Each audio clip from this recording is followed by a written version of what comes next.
Tanto tema que conversar con la ministra del Trabajo, Yanet Jara. Muchísimas gracias por acompañarnos. Muchas gracias por invitarme. Estaba en unas reuniones bien importantes, ¿eh? Sí, lo que pasa es que siempre en este periodo, Mónica, se negocia el salario mínimo, pero hay que recordar que el año anterior se negoció para 2 años, entonces el 1 de julio va a subir a 500.000 pesos, pero se estuvo conversando con la CUT y por parte del gobierno, el Ministerio de Hacienda y el Ministerio del Trabajo, de otros aspectos que tienen que ver con la agenda legislativa propiamente tal y con esta demanda que ha planteado la CUT, ¿no?, de discutir no solamente en base a lo mínimo, sino que al salario que permita llevar una vida, ¿cierto?, con tranquilidad. Así que en eso todavía estamos trabajando, pero en eso hemos estado. ¿Hay alguna cosa que nos pueda adelantar de algún otro tema o algo que se pudiera concretar mañana? Yo creo que lo más importante que se va a concretar el 1 de julio era alza el salario mínimo, como señalaba, 500.000 pesos, que es una promesa del programa de gobierno y que se cumple mucho antes del término del gobierno. Pero creo que es bien interesante lo que se ha planteado en materia de cómo se va a discutir el salario de ahora en más. Esperamos poder también tener esta conversación con los empresarios. ¿Cuál sería el principal cambio de esa discusión sobre el salario que nos puede adelantar? Un parámetro, Mónica, porque siempre se ha discutido en nuestro país en el salario mínimo en torno a un monto, o como llaman a un guarismo, que es un porcentaje, ¿cierto?, o a una cantidad de dinero en pesos. Pero la verdad es, ¿para qué tiene una sociedad un salario mínimo que se fija como un piso del cual partir? Y esto tiene mucho que ver con que la gente entrega su trabajo y a cambio de su trabajo debe al menos poder mantener a su familia, y por otro lado los empleadores deben tener posibilidades de pagarlo. Entonces hay que combinar ambos elementos. O sea, ¿habría de alguna manera una mirada distinta? Una mirada distinta o una forma de cálculo distinta a lo que se ha hecho hasta ahora el salario mínimo. Creo que una discusión en eso se avanzaría. Recién va a empezar. Pero va a esa empezar es la idea. Esta discusión, claro, darle un poquito la vuelta, porque algunos han planteado que en otros países se discuten los salarios máximos. Es curioso, ¿no? Acá discutimos el salario mínimo, pero creo que es necesario darle una vuelta, como construimos una sociedad más cohesionada, donde el salario sea un ingreso que les permita a las familias poder llegar tranquilas a fin de mes y, por cierto, también a los empleadores pagarlo, porque si no, no tiene ningún sentido esta conversación. Ahora, quisiera comenzar preguntándole por esta campaña que ha generado muchísima discusión. Lo primero, me gustaría profundizar en la campaña, por si alguien no sabe, que alude al proyecto de ley de reforma de pensiones. ¿Por qué necesitaban tanto hacer esta campaña, ministra? Bueno, lo primero que quisiera señalar al respecto es que ha sido muy extraña, a mi entender, la sobrereacción que ha tenido un video que hemos hecho para explicar los beneficios del Seguro Social, toda vez que aquí todos los días las AFP hacen propaganda a través de la televisión y nadie dice nada. De los parlamentarios que hoy día han salido a reclamar, ¿cierto?, ninguno ha dicho nada respecto de la desinformación que están instalando las AFP a través de esta propaganda que pagan por su asociación de AFP, donde señalan que el 6% de la cotización es de los trabajadores, 6% que todavía no existe y que además lo van a aportar los empleadores. Y en segundo lugar, porque creemos que es necesario informar y es parte de los roles que nos competen como autoridad. Cuando hicimos la gira, ¿se acuerda?, con el ministro de Hacienda, también hubo muchos reclamos, pero la verdad es que después solamente llegó un requerimiento a Contraloría y eso se despejó como parte de las funciones que hay que cumplir. Ahora, como autoridad pública. Yo no sé si hay alguna normativa que les prohíba a las AFP hacer esta propaganda que usted menciona y que usted dice que desinforma. También lo dijo claro. Aquí, o sea, usted coincide en que desinforma. Desinforma. Eso es lo que usted, de eso acusa a las AFP. Sí. Ya. Y lleva mucho tiempo en la televisión abierta en horario premium en todos los canales. Ya. Pero no sé, usted me aclarará, ¿hay alguna norma que se los prohíba, alguna norma legal? Mire, el problema de hoy día, que cuando sale toda la bancada, ¿cierto?, de Chile Vamos a oponerse a que se informe sobre el Seguro Social, más que legal, es político. Por eso me llama la atención sí, no, pero primero que para eso no haya una opinión de parte de la derecha en nuestro país. Está bien, pero yo primero le pregunto, ¿hay alguna norma legal que les impida a la AFP? No, ¿no? No. Ya, por cierto, no. Quería saber eso, porque a lo mejor había. O sea, engañar en la publicidad está sancionado. Yo lo que veo aquí es que hay una desinformación a la ciudadanía y por tanto eso seguirá el curso que tenga que seguir. Pero si ¿Usted dice que es publicidad engañosa? No, yo creo que aquí hay una desinformación deliberada. Ya. Concretamente, y lo digo porque no ha sido la primera vez, y no lo hacen ni siquiera con su firma como AFP, que es lo más particular, y lo hacen con la plata que viene de los cotizantes, porque los cotizantes son los que le generan su ingreso. ¿Eso está permitido, no? A través de las comisiones.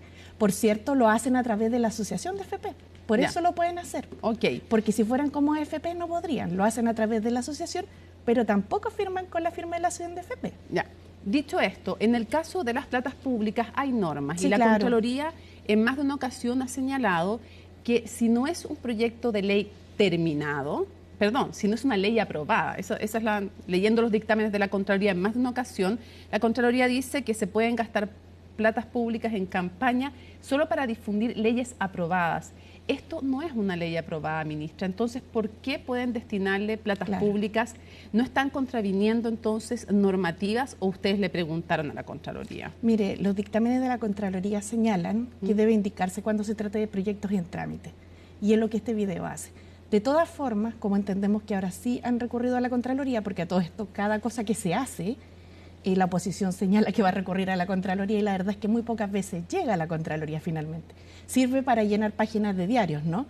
Pero nosotros estamos siempre disponibles para explicar todo lo que tengamos que hacer y someternos al órgano de control. O sea, usted dice que no es efectivo, que no se puede informar sobre proyectos en trámite, sino que lo que hay que hacer es decir que es un proyecto en trámite. Claro, ¿eso es? Así es, y así lo establecen los dictámenes, pero con todo en la Contraloría lo que la tiene que decir. No saca el gobierno ni la oposición con decir nada. Aquí la competente es la Contraloría y si nosotros somos requeridos vamos a entregar toda la información. Y si la Contraloría falla en contra, bajan el spot. Vamos a hacer lo que la Contraloría disponga, como corresponde en un Estado de Derecho. Y lo último, para ir a otros temas, ¿qué le parece la precisión o la advertencia desde la perspectiva de la oposición de que este spot y lanzar este tipo de herramientas que ellos critican y dicen que no se ajusta a la norma, dificulta llegar a acuerdos? Si fuera por eso, Mónica, llevamos 10 años tratando de llegar a un acuerdo. La verdad es que lo que no podemos hacer es dejar que la gente se quede desinformada. Y aquí se está tratando de crear una cotización del empleador que existe en todos los países del mundo para tener un sistema que genere beneficios para los actuales y futuros jubilados. Ese es nuestro deber. Ya, o sea, usted dice que no influye en llegar a un acuerdo. La verdad es que siempre hay alguna razón que algunos podrían poner por delante, ¿no? En algún minuto incluso pidieron la salida de un ministro, de Giorgio Jackson. Después ese ministro salió, pero resulta que igualmente no querían sumarse a conversar. ¿Ve ánimo de colaboración en la oposición en la reforma previsional? Mire, ¿sabes lo bueno de esto? Es que igual son los menos. De repente es más ruido, pero son los menos, porque no me cabe duda que todas las personas que han sido elegidas por votación popular saben la realidad que viven quienes lo eligieron y saben que tienen que mejorarse las pensiones en nuestro país. Ministra, hay veces en que las negociaciones van avanzando, van retrocediendo, pero hay veces en que llegan a punto muerto. Yo quiero preguntarle directamente, ¿la reforma de pensiones está en punto muerto? No, no está en punto muerto. Ha costado, sí, mucho, es verdad. Yo creo que no solo no es secreto, sino que es bueno informar a la ciudadanía con la realidad. Y ha costado harto llegar a un acuerdo. Y creo que el deber principal que tenemos los que estamos en política es construir ese acuerdo. Yo he escuchado declaraciones en los últimos días que dicen que este tema no es prioritario para los chilenos. Evelyn Matei dijo en el de la tercera a Paula Catenas y a Gloria Faúndez que no estaba dentro de las prioridades como sí lo estaba antes. Me llamó mucho la atención las palabras de la candidata porque en la encuesta CADEM del mes pasado se establece que pensiones es el tema más importante para la ciudadanía. Entonces no entiendo cuál es la fuente de ese dato. Con todo, basta ir a una población para ver cómo viven los adultos mayores. Y por tanto debiéramos entender que es un tema prioritario. No solo ¿a qué lo atribuye entonces usted estas declaraciones? No sé, quedé un poquito como desconcertada, digamos, porque no me cabe duda que quienes estamos en política sabemos cómo viven las personas.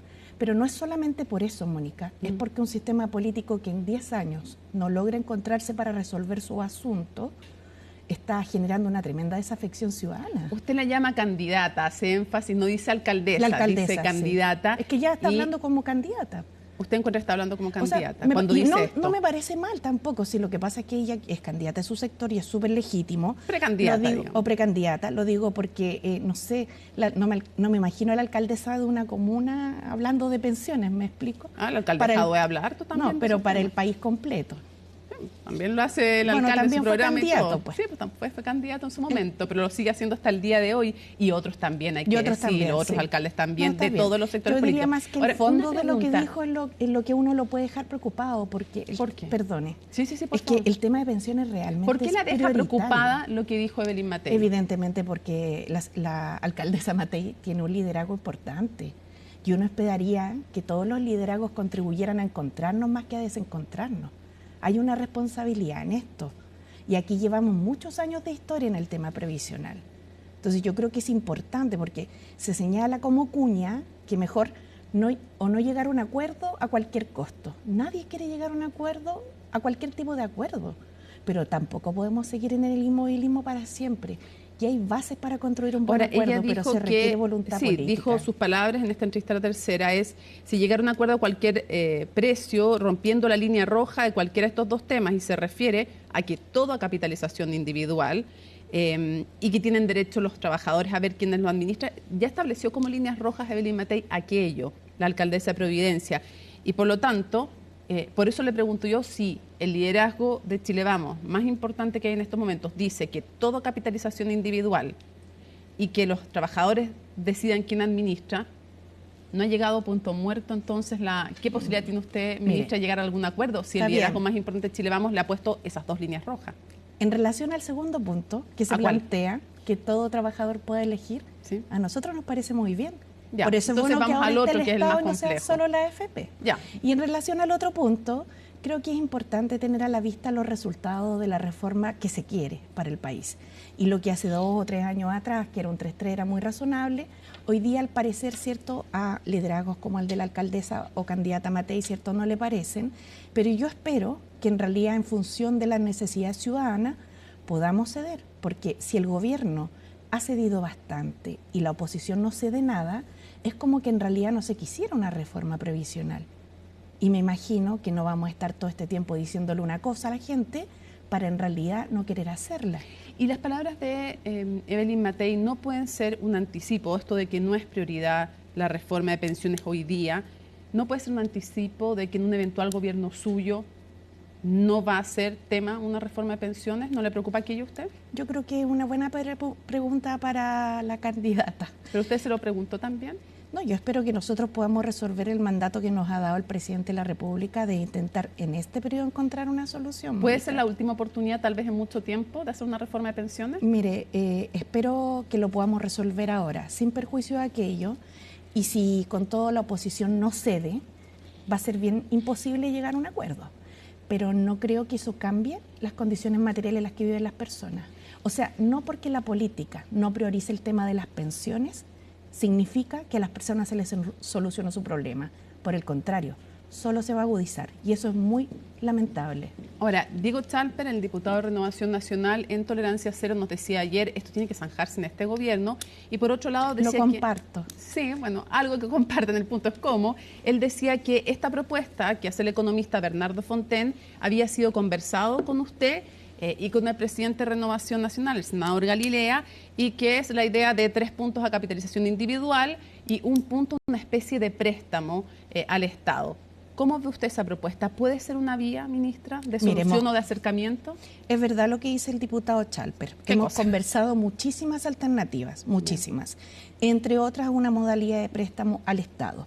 Y cada una de ellas tiene su lado favorable y su lado más negativo, por decirlo de alguna manera. Por ejemplo, si se produce un préstamo, en cualquier caso, lo que hay es contraer una deuda para el futuro. Y esa deuda no es solamente por el capital que se presta, sino que además por los intereses que esa deuda devenga hacia el futuro. Por tanto, no sé si al Estado, fuere quien fuere el gobierno, le convendría mucho contraer una deuda hoy día. De repente, si fuera por eso, mejor le convendría poner a disposición el capital. Cuando se hizo el cambio, el capital en dinero me refiero, de las cajas a la AFP, a las personas les entregaron un vale por, un papelito que decía bono de reconocimiento. Y ese papelito ha sido un gran pasivo para el Estado, es decir, para todos quienes han estado pagando sus impuestos estas últimas décadas, incluido el 1,5 millones de pensionados, que si mandamos toda la capitalización individual, van a quedar en el sacrificio. Y no solo eso, sino que además fueron los que pagaron la transición. Entonces, ministra, usted tiene esa... Evelyn Matei ha dicho que la línea roja es 6% a capitalización individual. ¿Usted tiene como línea roja el 3 y 3? Nosotros solo la línea roja que tenemos es que esta reforma tiene que subir pensiones actuales y futuras, Mónica. Entonces, de estas conversaciones que están teniendo... modalidades que se permita llegar a ese arreglo. No es una línea roja el 3 y 3, entonces. Nosotros tenemos toda la voluntad de llegar a un acuerdo y creemos que con la distribución del 3 y 3 es la forma que se puede lograr. Yo entiendo, ese es su óptimo. Con todo... Ese es su óptimo, pero ¿es una línea roja o es un óptimo? No, nuestro óptimo era el 6% un seguro social. Este es el subóptimo, digamos. Para compensar, ¿cierto? Un sistema exclusivamente basado en el riesgo individual, que es muy anormal entiendo en el punto. Lo ideal era 6, para los otros el ideal es 6. Pero para los otros la línea roja es el 6 a capitalización individual. Entonces quiero preguntarle si para usted el 3 y 3 es o no una línea roja. O sea, le voy a responder al tiro, pero permítame decir una pequeña cosa antes. En realidad no es un 3 y 3, es un 13 en capitalización individual y un 3. Ya, me estoy refiriendo al 6 y claro, lo que pasa adicional. Es que esto hay que mirarlo en su integralidad, ¿cierto? Con esa integralidad. Con esa integralidad nosotros con ese 3% podemos hacer dos cosas esenciales. Subir a los que cotizaron una UF por cada 10 años cotizado, y a las mujeres que, como vivimos más, se les castiga en el sistema de pensiones.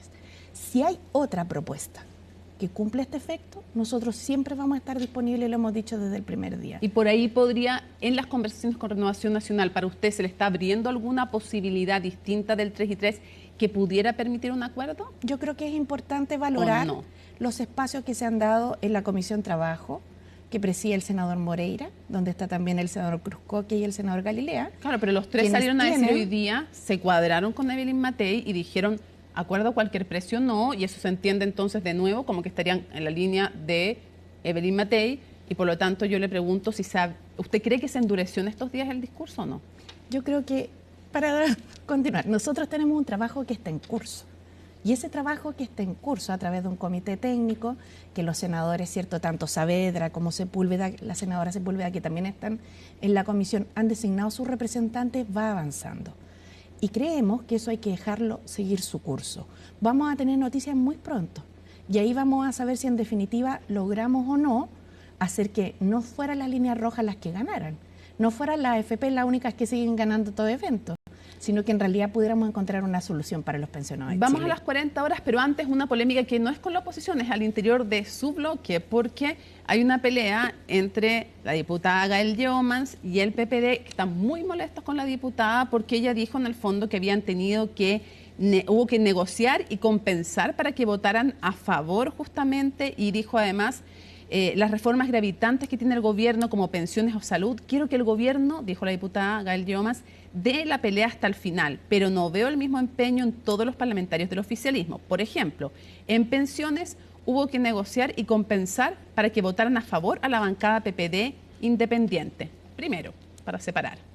Hubo que compensar y negociar y convencer a la bancada PPD independiente. Mire, en el Parlamento, dada su amplia diversidad, siempre hay que conversar con todos. Sí. Y por tanto, quiero señalar que esa es parte de la esencia de hacer la política. Yo no lo dramatizo, creo que hay... ¿Estaban más reacios en el PPD? No, hay aportes que se van haciendo en la discusión, Mónica, a veces por parte de una o de otra bancada, y uno tiene que ir viendo la factibilidad de poder acogerlas o no. ¿Pero le parecieron justas estas palabras hacia la bancada PPD? Desconozco, digamos, la trastienda que hay en la conversación entre los parlamentarios, pero lo que podría decirles es que nosotros como Ejecutivo estamos concentrados en el Senado para sacar el proyecto adelante, y esto requiere la concurrencia de todas las fuerzas políticas del oficialismo. No se quiere pelear con nadie ahora.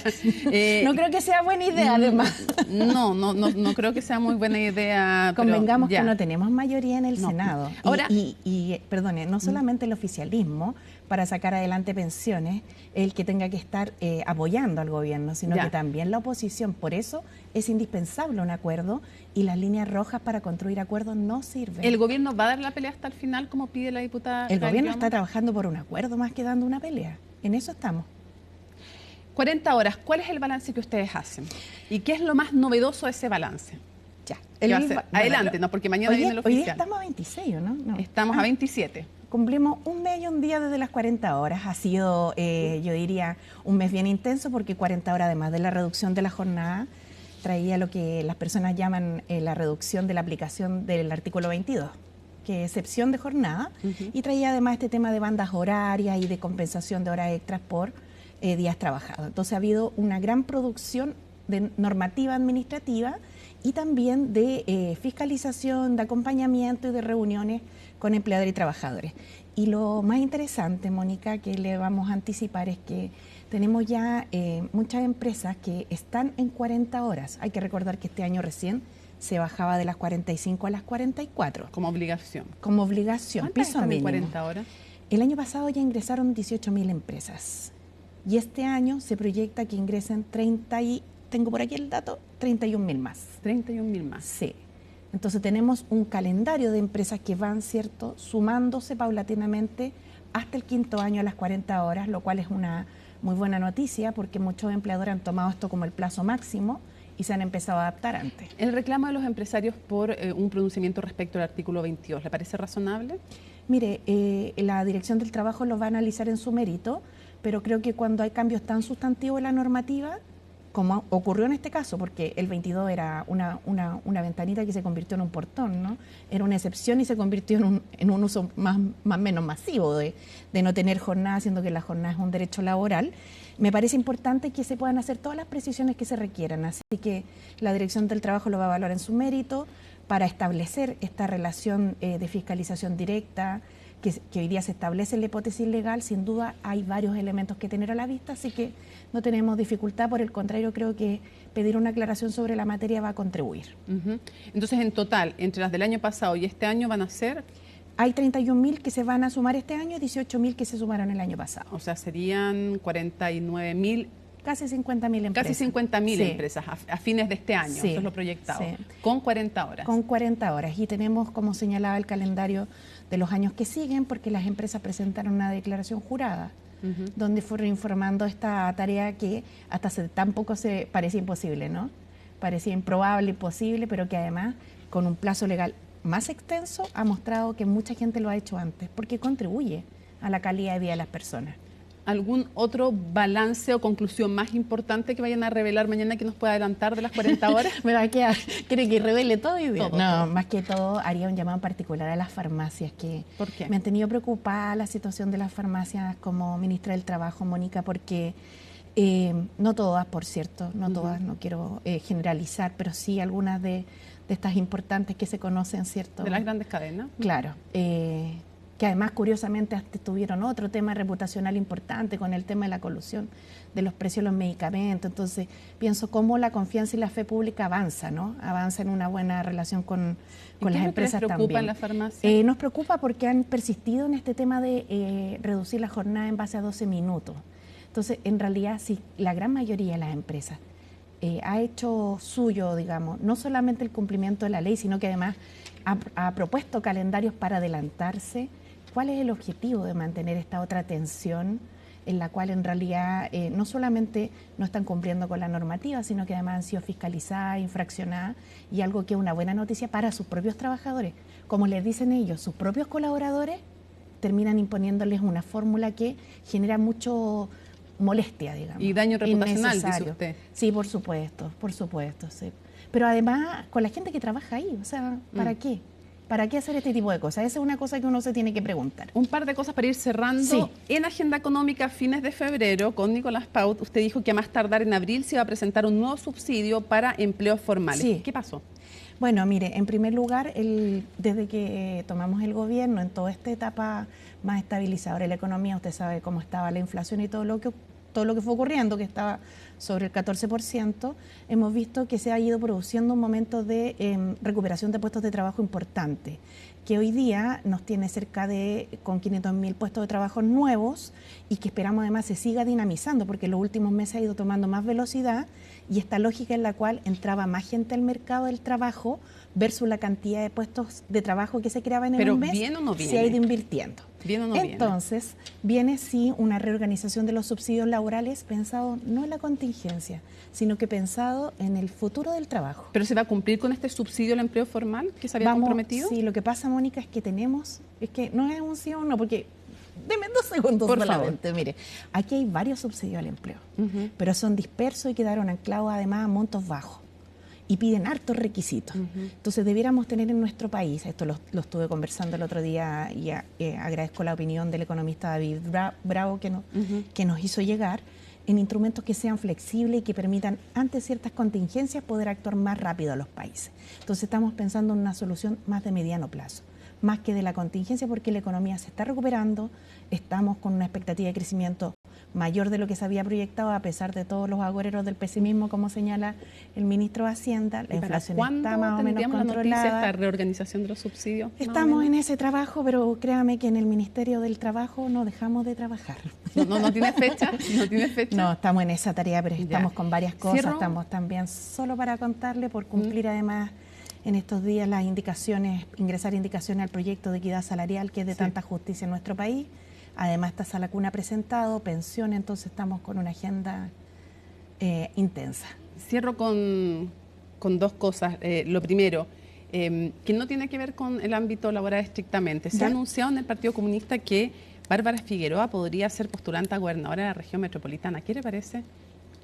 Militante junto con usted del Partido Bárbara Comunista. es una tremenda dirigente, pero desde mi rol de ministra prefiero como no entrar en las discusiones partidarias, porque si no se confunde un poco. Pero ¿qué quiere que le diga? Bárbara es una tremenda dirigente. Espero de todas formas que la unidad de la centroizquierda siempre pueda prevalecer, digamos, pero claramente ahí hay aportes que ella podría hacer eventualmente. Pero es importante lo que se juegan en esta elección. Sí, claro. Yo creo que es importante lo que se juega en todas las elecciones del país siempre, y en este caso, cierto, creo que es importante además tener a la vista cuando la gente va a votar, que vote muy informadamente, porque yo lo veo a veces bueno, esta no es una elección parlamentaria, ¿no? Pero lo veo a veces en el Parlamento, cosas que son puros derechos para las personas, igualmente algunos se oponen, y no logro entender por qué la gente igualmente vota por ella. Quiero cerrar con algo que usted es parte. Antes no era, pero ahora es parte del comité, no usted, sino que la cartera del trabajo no era parte del comité político. Usted es parte del comité político, entonces escucha todas las discusiones de los temas políticos. Y dicen que tiene buena muñeca y que sabe harto lo que ahí pasa. Entonces, usted sabe, por ejemplo, que el tema del litio es un tremendo tema, no le voy a preguntar por los contratos ni nada de eso, pero SQM entonces y el acuerdo al que se puede llegar con ellos es un tema súper importante, del cual ha hablado hartas veces el presidente de la República. Y hoy día hay una discusión que es también política, que tiene que ver con si se extiende o no esta cláusula de exclusión a Julio Ponce Lerú, más allá de lo que ya se negoció. Y el senador Núñez, militante del Partido Comunista, dijo que en verdad, si no se extendía más allá, él en verdad prefería que no hubiera acuerdo. Y todos sabemos quién es Julio Ponce Lerú y sabemos los resquemores y incluso las críticas que el propio presidente le hizo en su momento.